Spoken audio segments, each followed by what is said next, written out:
Good evening, everyone. My name is Amy Woods. I'm the Executive Director of Alumni Relations at Marist and a graduate from the class of 1997. We're very excited to present this webinar to you this evening with host Dr. Helen Rothberg. This is the first of Helen's Wednesday Wisdom Live series, say that 5 times fast, which will take place throughout the month of June and into July. For some technical notes, if you encounter any audio issues, you do have the option to dial in by telephone. We've provided that number in the chat feature, the chat box, if you have that panel open on your screen. Due to the number of participants, we have muted all lines except for the host. We are going to reserve the chat option for any technical questions you might have or general questions for Marist staff who are listening in. Please do not send private messages to Helen as she won't be able to see them. If you have questions for Helen, please submit them through the Q&A box to the host, and myself or Donna Feldman will relay those questions to Helen toward the end of her presentation. There are several ways you can view this presentation on your screen. If you hover over the top right corner of the video portion of your screen with your mouse, small icons should appear. The preferred choice for a webinar like this is active speaker view. Helen will not be using slides. So once I get rid of this welcome slide, there will just be video, and that's when you can do active speaker view. There should be a brief survey that pops up on your screen at the conclusion of the webinar with 5 questions. It's very helpful to us to know how we're doing or what we can do better. Without further ado, I'd like to introduce our host. Dr. Helen Rothberg is a professor of strategy in the School of Management at Marist. In addition to her professorship at Marist, Dr. Rothberg is a senior faculty at the Academy of Competitive Intelligence and is principal of H&R Associates. She has published extensively with Scott Erickson on topics including competitive intelligence, intellectual capital management, and knowledge management.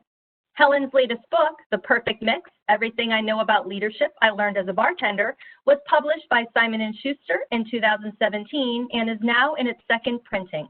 With Scott Erickson, she has also published Intelligence in Action, Strategically Managing Knowledge Assets by Palgrave and Macmillan in 2012, and Knowledge to Intelligence, Building Advantage to the Next Economy by Elsevier in 2005. Helen, thank you very much for taking time out of your evening to spend with us. I'm so happy to be here. Thank you. So, hi everyone, friends and former students and colleagues and people who want to join in and have a good evening together. Before I begin, I just want to thank Amy Woods and Donna Feldman and her staff, because they have done an incredible job creating programming that you alumni have been enjoying during this pause and that many of us have been enjoying as well. So thank you, and thank you for your always support. A couple of other quick thank yous. So the reason I'm doing this, shout out to Red Fox Brandon Hurd at RGA, who basically contacted me and said, you know, I've been watching a lot of stuff during this pause in life, and I think it's time for you to get back up there and start talking to us and share some stories. And I gave it some thought and said, great. So thanks, Brandon, for the nudge. It's always a good one. Also want to thank Red Fox, Jenna Depew. I think she's a BS and an MBA from us. She helped me with the design. Amy sent me the banner, and she helped me figure this out and make sure I could use technology. For those of you who know me, technology and I are not always the best of friends. So what is this really going to be about for the next 6 weeks that we spend together? I'm going to be talking about how to lead yourself professionally and personally in uncertain times, which is what we find ourselves. And there's a lot of opportunity that exists if we know where to look for it and we know how to use it. Some of you have been really lovely to send some topics and questions that you would like me to address while we go through our series, and I will. I am going to be weaving them through over the next 6 weeks.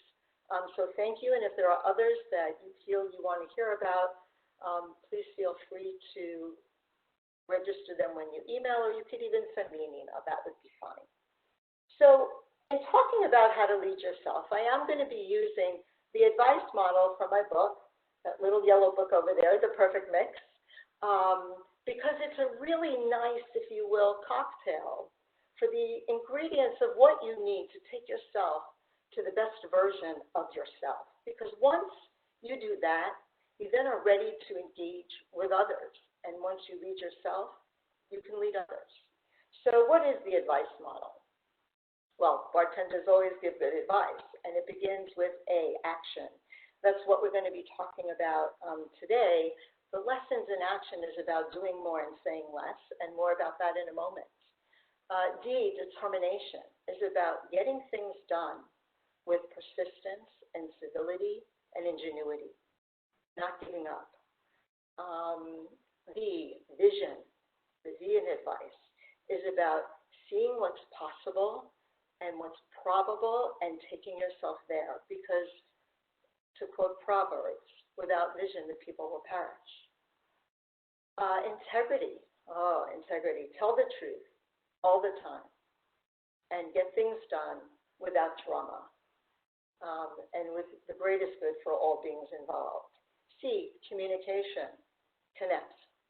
Connecting with people is hard, it's necessary, it's the lifeblood of life. And E, empathy, daring to care, and remembering always that everyone has a story. And it's in that story that we help build community with each other. So that's the advice model. And tonight we begin with A, action. And the name of tonight's episode is One Person's Treasure. And it's about perspective.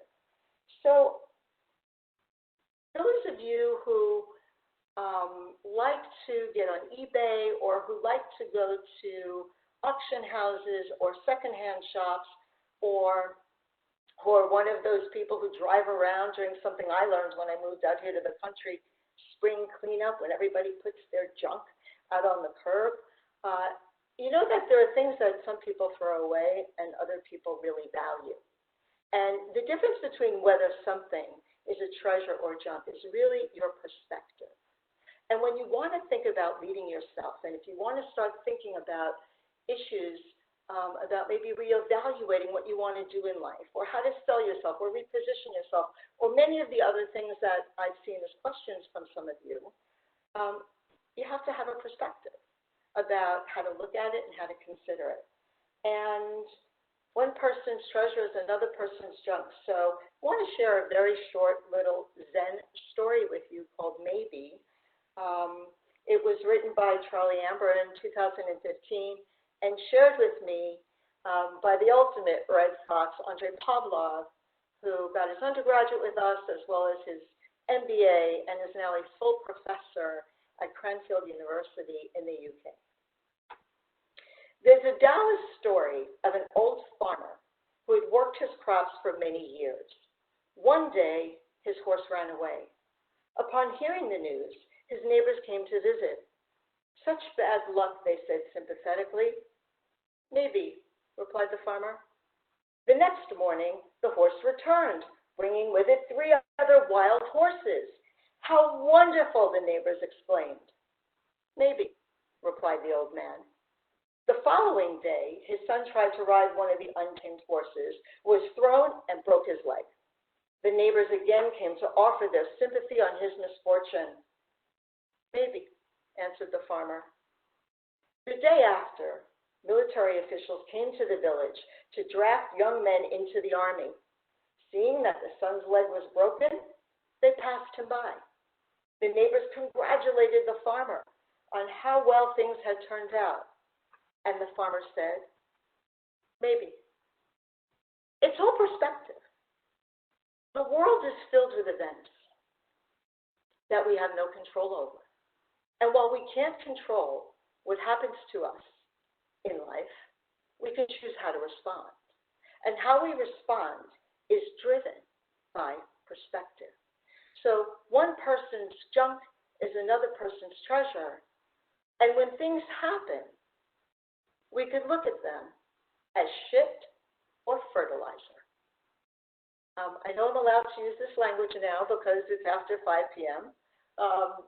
Anything goes at 7 p.m. ET time. So events, shit or fertilizer, the uncontrollable, uncertain. Now sometimes shit is just shit. Sometimes bad stuff happens and there's not much you can do with it, but sometimes you can look deeper into it and have it be a cause to take action. Action in leading yourself is about doing more and saying less. And even when there's uncertainty, and even when you're not sure where the next foot is going to land, you still have to lift your foot and put it down, and lift the next foot and put it down. And whether you march in place or move forward depends upon where you find the fertilizer. So I'd like to share a story with you that many of you don't know, and it's about how I actually came to be. So we have to go back to Harry Churchick and Frida Asamovich. These are my paternal grandparents. I am actually named for Harry Churchick. And Harry Churchick became Harry Rothberg the day he landed on Ellis Island, and his friend Joseph Rothberg from the old country picked him up at Ellis and claimed him as a brother, and the Rothbergs became the Churchicks, so there you have it. So let's begin with Frida. So Frida was from a part of the world that was part of the Russian Empire.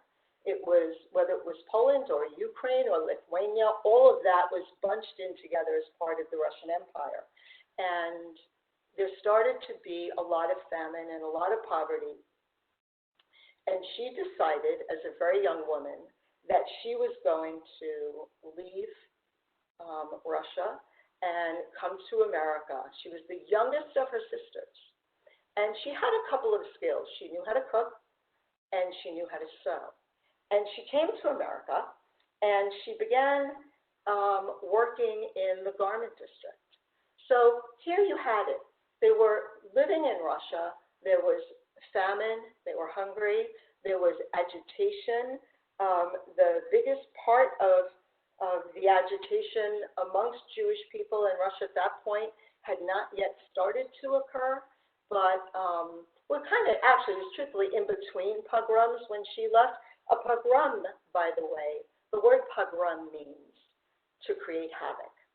And from the late 1800s through the early 1900s, on and off, there were pogroms against Jews where Cossacks would come and burn their villages and take their homes and hurt their women and steal their property.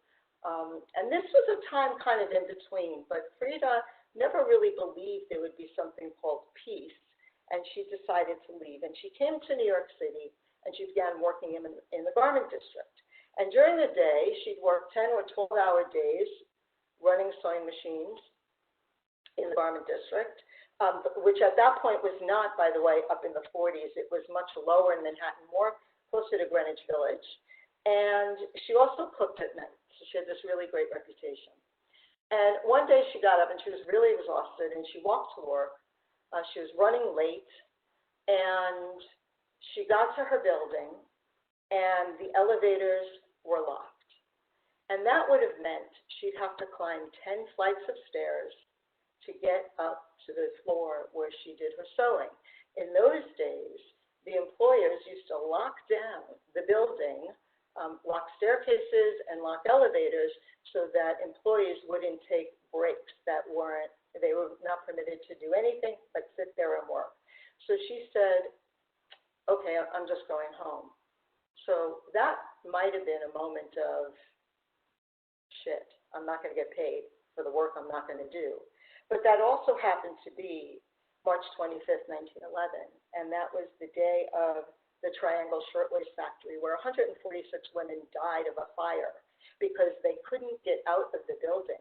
They either died of smoke inhalation or they fell down elevator shafts or they jumped out of windows. And wow, not only was she lucky that she survived, but for her, the indignation of it became fertilizer. And she became one of the founders of the Ladies Garment Workers Union. And then we have Harry.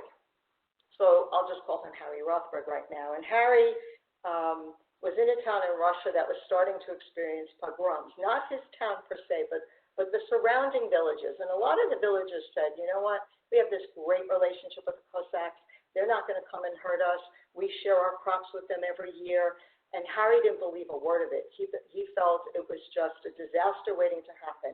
So he could stay there and live with the shit, or he could use it to take action, fertilizer. And he left the country. And there's many different, let's say, lore about where Harry wound up. Some parts of the family told us, my brother and I, Russell, stories that he had worked with Chiang Kai-shek. We heard that he ran a bar at the Panama Canal. We heard that he was making the first to ever do this souvenir pillows to sell at the San Francisco World Fair. But whatever Harry was in Russia, we knew once he left Russia, he did a lot of drinking, a bit of opium smoking. It was a bit of a ladies' man. I think I have relatives all over the world, Cuba, Panama, etc. And he knew how to run a bar. And he came to New York, and Harry met Frida. And when he met Frida, he was diagnosed with a fatal illness that was going to kill him in 6 months. That was the shit. The fertilizer was he married Frida and lived another 13 years. So what do they do now? Well, they did what they knew how to do, and they opened a speakeasy on Ludlow Street during Prohibition, right? What happened when it was no longer legal to have cocktails? Well, for some people, it was a victory, the Prohibitionists. For some people, it was shit. And for some people, like my grandfather, it was fertilizer. So they opened up a small restaurant. My grandmother, of course, was the cook. And in the arms and legs of the chairs and tables is where they hid the booze. And they had this really big, strong Irish policeman who was kind of their guy who watched out for him. His name was Martin, and actually my dad is named after him. And they did pretty well until other uncertain, uncontrollable things happened. Tuberculosis got its grip on New York, and my father also at that point was 5 years old and starting to knock over push carts and get in trouble. And they were concerned for their health. You know, Harry had this condition where he was supposed to already be dead. So they looked at this problem, this uncertainty of what would happen, and turned it into fertilizer and took action. They learned that a lot of people were being sent up to the Catskill Mountains to recover from tuberculosis, and they figured they can open up a small hotel to provide refuge for the families who would come up and visit the people at these sanatoriums, and also people who once recovered wanted to stay and wait out the tuberculosis epidemic that was occurring in New York City. So they opened a hotel called the Pine Manor in Liberty, New York, and Frida cooked 3 meals a day, and Harry helped set everything up and would disappear on occasion and then show up with money from somewhere. You know, we knew him to be a gambler and a partier. But here are all of these different turns in life. The pogrom, the fire, tuberculosis epidemic in New York City, and would prohibition last forever? And in all of this shit, they found fertilizer. They found a way to try and do something else, to come from what they know and try to apply it in a very different way, to use the skills that they were good at and take action in a new place, in a new land, in a new part of the country. So what does this mean for us? You know, at each of those moments, they had to pivot. They had to pivot from what they knew. The Lower East Side in the year 1918, 1919, 1920, 1925 was loaded with immigrants, primarily a lot of Italian and Jewish immigrants, and there was a strong Jewish community there, and there were a lot of people who had come from the part of the world they knew, and they felt comfortable. Upstate New York, Liberty, New York, was only 100 miles away, but it might have well have been an ocean away. They didn't know anybody. There was not yet a Jewish community there. It did not become the quote-unquote Borscht Belt. till many years later. But they pivoted, they took action. Because they could either stay where they were and maybe get sick, and maybe my dad would get hurt, and maybe their business would close, or they could go pivot and take their skills and take their sensibilities and do something else and create a new life for themselves. So when we look at uncertainty and we look at the world, the truth is sometimes the calamities are bigger than others, but we never really do know what's coming next. We never really have as much control as we'd like to believe over the future. What we can do is say, this is what I value. This is what I'm good at. This is what I'm going to try.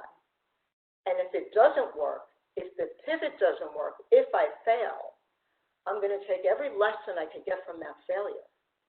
And I'm going to try it differently. And I'm going to try it again. And I'm going to keep moving forward until I find my space. And that actually is a little bit of a preview to some of what we're going to talk about next week. The episode next week is called Determination. It's titled, It's at First. But that's also part of taking action. Watching, thinking, worrying, being frightened, feeding the monkey of fear will paralyze you. Dreaming, doing an honest self-evaluation. Okay, former students, hold your seats here, but doing a SWOT analysis, yes, you're hearing that word again, of yourself and saying, wow, what am I really good at? What am I not great at? What's going on in this environment that has opportunity, and where is there more challenges, and how can I either fit what I do to what's available opportunistically? Where do I build new skills? Is this an opportunity to pivot, to reevaluate, not just what I'm good at, but what I value and what I want next and what I want my life to be like? And then how do I take action to start doing that? What are the things I need to do to move forward? So in thinking about, is something going to be shit or fertilizer? I like to lean toward fertilizer as much as I can, because even though I know I'm not always going to be successful, I know I'm going to learn something from that. You know, I've always told students and friends of mine that the word no to me, unless it's harassing, but the word no to me means not now, not yet, or not this way. It just means I've got to keep taking action and put one foot in front of the other and figure it out. And use the fertilizer to find the next best piece of who I am and who I'm going to become. So, in all of this thinking, I think it's time to refresh ourselves, to ask ourselves, what does this really mean? Well, one person's treasure starts with orange juice. Vitamin C. And orange juice not only is a way to keep yourself healthy, but it has a lot of different properties. It could be very acidic, not fertilizer. It could be very sweet. And you know, life is filled with both the acid and the sweet. That's what life is. So first thing I would say, mix it up and splash. I have, just to show you, I'm drinking with you, friends. I've got a cup with ice. We start with the mocktail version and then we enhance it. So splash about what we call in my world 2 fingers of orange juice into whatever glass you might have there. Next, how do we stay strong? How do we stay healthy, both spiritually, physically, and also mentally? How do we do that? Well, we can use ginger for that. So I've sliced some fresh ginger on a Marist cutting board that I have given to me as a gift from someone at Marist. Or if you prefer, you could use ground ginger, because you have to be resourceful. You figure it out. And I like to put that right in the glass with the orange juice, muddle that about. How does one muddle? You can have something that bangs. I have a chopstick. That's what I'm going to use to move everything down and bang it around. Got a little ice in there as well. For the sweetness, to remember, to know that scent when you're feeling low. Take your orange, this slice of orange, and fold it in half like this. A little messy, but it's good. And rim the glass. Rim the glass so when you put your lip to it, you will know that the sweetness is there. Squeeze the rest of it into your drink and drop it in your glass and muddle that down as well. And then also, take a piece of lemon, because lemon has a lot of cleansing properties. And it is another citrus, but it's a great balancer as well. And I also would rim my glass with that and drop it into my glass. Because we want to try to start with sweetness. The treasure is the sweetness that life can bring. The treasure is knowing that we have the internal resource to move forward, to take ourselves to the next space, regardless of what's in front of us. It's not always going to be easy, but nothing in life is really that easy. But because life is not always sweet, and sometimes it's sour, sometimes it's spicy, sometimes it's hot, you're going to need to mix a little either bitters, and I'm a big fan of Angostura bitters, or you could take a hot sauce and mix that in, but shake that up nicely and give it a couple of splashes.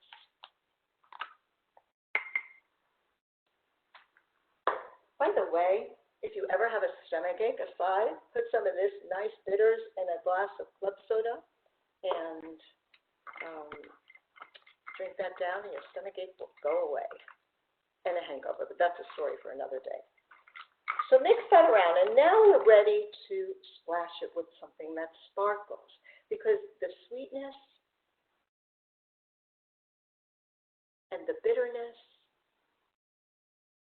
and the hot can be brought together to actually be something quite delicious. Now, I had a shit or fertilizer moment today when I realized that my husband used up all of my sparkling water. So that's why some of you, if you got the recipe earlier today, you saw in parentheses, you could either right now put in your sparkling water or your seltzer and mix that up, or you could take some kind of sparkling wine or champagne. And I wanted to share with y'all, I found this somewhere. It's Baron de Rothberg. Could you believe that? French sparkling wine. So you could splash that. You could splash a little water, right? We have a lot of ways that we can have ingenuity.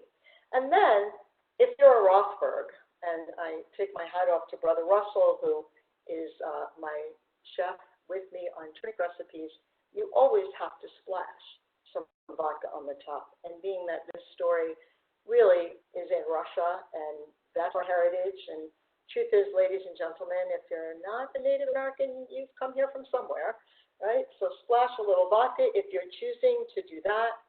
If you're finding you really like a little bit more heat, you could even put red pepper in there. There's a lot of things you can do. And mix that all up. And I say to you, my friends, red foxes, colleagues, one person's junk is another person's treasure. We have the power in ourselves and the fortitude and the wisdom to lead ourselves to what's next. So, cheers to what's next. Cheers to fertilizer. Don't know if you just heard that big rumble of thunder here, but you've got thunder and lightning. So, with that, please all remember that, you know, most of us on today are red foxes, and please remember your school. Please think about students who might have trouble coming back to school in the fall because of the changes in their families in the last 2 months. The Student Emergency Fund could use you. And with that, I would like to invite Amy Woods and ask her if there's anything else that we want to talk about or share tonight. So if anyone online has any questions for Dr. Rothberg, throw them in. So you can do the chat box as well if you'd like. Brandon Hurd says cheers. Cheers. Thank you. Or the Q&A box if you have any questions. I know you reviewed, Helen, the questions sent in previously by alums, and we're going to touch upon them as we go through your series, correct, on the different topics? Yes, we will. We're going to talk about how to really step back and evaluate your skills, how to navigate your career in this challenging time, how to actually change jobs right now in an insecure time, how to take a leadership position when you're meeting everybody virtually, how to craft the narrative of who you are and who you're becoming if you are pivoting. So yeah, we're going to weave those in over the next 5 weeks. Okay. I don't have any questions right now. We have a bunch of thanks coming in, though. Well, thank you all. It's really delightful to be able to connect with you. I'm glad you're here with us. And if there's anything else you're thinking you want to hear us talk about, please feel free to let us know. So be well, stay safe. Namaste, everybody. See you next week. And I am going to type in the box when I'm done speaking the link to where folks can find this afterward, as we record all of our webinars and we put them up on the Marist Alumni YouTube channel. So I'm going to type that in 1 second. And I just wanted to remind everyone that Helen is doing this as a series. So every Wednesday for maybe 6 weeks or so, we haven't decided yet, depending on the topics. We'll be here at 7 o'clock. Pre-registration is always available on our website, but we do have a last-minute login as well. So let me type in the address where you can find this later, or if you have friends who missed it. And just in case, if you connect with me on LinkedIn, I will every week, right before the episode that day, I'll send you a recipe, and I will send you the links that you need. Spoiler alert, next week is about gin and blueberries. Do you need a copper mule for that, a copper cup for that? If you choose. All right, virtual alumni is upcoming events, so I want to get that in there too. All right, so I put in 2 links for all of you if you need it for past recordings and upcoming events. But in consideration of everyone's time, we did just about 30 minutes because we started a couple of minutes late. So thank you, Helen. Thank you everyone for joining us. And we're available through email or our website if you come up with more questions or more ideas for future topics. But otherwise, everyone have a wonderful evening.